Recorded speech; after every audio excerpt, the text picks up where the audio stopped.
Hi guys, ఇప్పుడు మనం ఉమ్మడి విశాఖ జిల్లా అల్లూరు సీతారామరాజు జిల్లాలో ఉన్నాము. ప్రజెంట్ ఇక్కడ కాఫీ ప్లాంటేషన్ చాలా విపరీతంగా జరుగుతుంది. ఇది లంబసింగి పరిధిలోకి వస్తుంది. లంబసింగి ఏరియా దగ్గరలో ఉంటుంది. సుమారు కొన్ని వేల హెక్టార్లు ఇక్కడ కాఫీ సాగు చేస్తారు. ఇవన్నీ ప్యూర్ ఆర్గానిక్గా వీళ్ళు పండించడం జరుగుతుంది. వీటికి ఎటువంటి ఫెర్టిలైజరు పెస్టిసైడ్ వాడరు. ఇవి చెట్ల కింద ఉండడం వల్ల ఈ ఆకులు రాలుతాయి. ఆకులు రాలి అవే వీటికి ఎరువు కింద ఉపయోగపడతాయి. ఇప్పుడు ఆల్రెడీ ఇది ఫ్లవరింగ్ వచ్చింది. ఫ్లవరింగ్ ఏంటంటే మీకు కనిపించట్లేదు.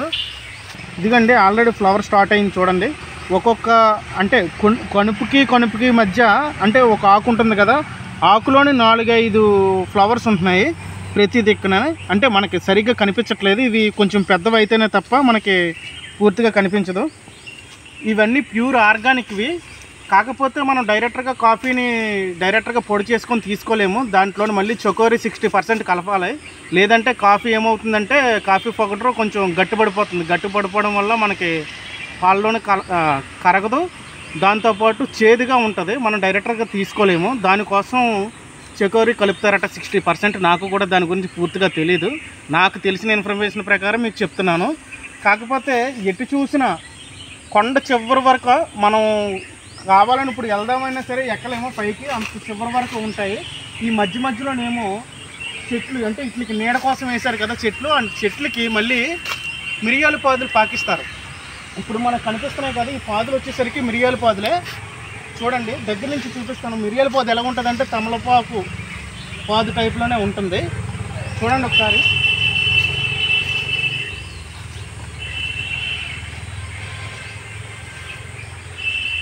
చూసారు కదండి, ఇదే వచ్చేసి మిరియాల పాదు.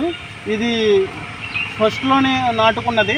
దీనికి ఇక్కడ చివరిని చూసారు కదా, పెద్ద బొడ్డులా కనిపిస్తుంది. ఇది కూడా ఒక పాదు జాతికి చెందింది. చూసారు కదండి, ఈ చెట్టుకి ఈ పాదు ఎక్కించారు. ఇది ఇంచుమించు సుమారు ఈ చెట్టు వయసు నాకు తెలిసి ఒక 100 years ఉండొచ్చు అనుకుంటున్నాను. చాలా పెద్దలా ఉంది. మనకు కనిపిస్తుంది కదా. సేమ్ ఇది తమలపాకుని పోలే ఉంటాయి ఈ ఆకులు. దీని స్మెల్ కూడా చూసాను. మిరియాల గోటే వస్తుంది. యాక్చువల్గా ఏంటంటే మిరియాల పాదు పాకరాలంటే స్ట్రైకింగ్ ఉండాలి. ఈ మెయిన్గా అయితే సిల్వర్ హుక్ చెట్లు వాడుతూ ఉంటారు. ఇక్కడ ఫారెస్ట్లోనే అనేక రకాల చెట్లు ఉన్నాయి. అనేక రకాల చెట్లకు కూడా ఈ మిరియాల పాదులు అనేది పాకించడం జరుగుతుంది. ఇది వచ్చేసరికి ఇంకా ఫ్లవరింగ్ అయితే ఇప్పుడు రాదు, టైం పడుతుంది.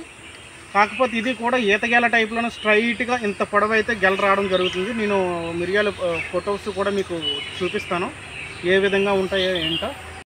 చూశారు కదా ఫ్రెండ్స్, అల్లూరు సీతారామరాజు జిల్లాలో ఎన్ని రకాల ఆర్గానిక్ ఫార్మింగ్ చేస్తున్నారో అవన్నీ మీకు చూపించాలనే ఆలోచనతోటి నేను ఈరోజు లంబసింగి పరిసర ప్రాంతాలకి వెళ్ళాను. కాకపోతే ఇక్కడ చాలా దోమలు అవి ఎక్కువ ఉన్నాయి. కొంచెం ఫారెస్ట్ ఏరియా కదా, దోమలు కుట్టేస్తుంటే దొద్దుర్లు అవి వచ్చేస్తున్నాయి. అయినా సరే తెగించి లోపలికి వెళ్ళాము. ఫార్మర్స్ ఎవరో కనిపించలేదు ఈ కాఫీ ప్లాంటేషన్లో. అయితే వీళ్ళు మళ్ళీ కాయ దిగేటప్పుడే ఒకసారి వచ్చి చెక్ చేసుకుంటారంట, అంతవరకు రారంట. ఈ క్రాప్ అయితే చాలా బ్రహ్మాండంగా ఉంది. నేను చూసి అయితే చాలా హ్యాపీగా ఫీల్ అయ్యాను. మిరియాల పాదులు కానివ్వండి, చూసారా చెట్టు ఎంత పెద్ద చెట్లు ఉన్నాయో. మిరియాల పాదులు మాత్రం చాలా బాగున్నాయి. నా వీడియో మీకు నచ్చినట్లయితే please like, share and subscribe చేయడం మర్చిపోవద్దు. Thank you friends, bye.